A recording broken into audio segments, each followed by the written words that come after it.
QE, as tapering starts, now interest rates rising, isn't that going to be worrisome in terms of defaults?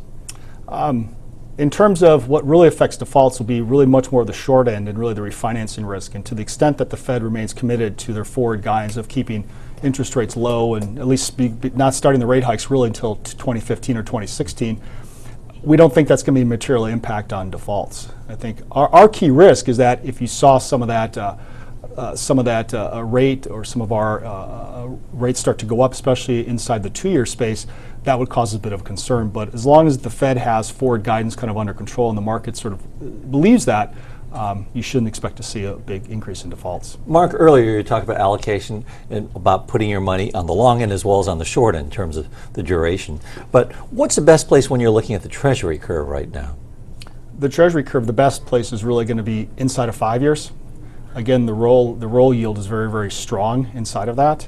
And we've seen a fair amount of movement in the 5-year point. And then really the 30-year point as well. Kind of with the 30-year close to 4%, and with growth kind of limited, it would suggest that there's really less room to see the 30-year really move up in yields. But same strategy for corporates and munis as well? In terms of corporates, a very similar type of strategy, because you'll see, I think, the demand for the 30-year treasuries as well as the demand for 30-year corporates to both come from corporate pensions. And again, the same thing inside of 5 years for investors who are typically looking for really high-quality portfolios, typically investment-grade credit as well as treasuries. What about munis? Munis, again, a little bit different of a story there, where you're going to look to see the flows have kind of caused some of the muni markets. You've seen some underperformance. And the munis historically have been a long duration asset class.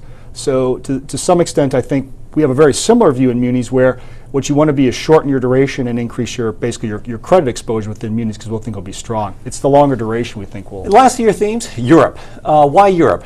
Do you have things bottomed out in your view? Things have bottomed out in Europe, and we think now's the time to really to sort of increase your allocation to Europe, not only investment grade, but certainly high yield.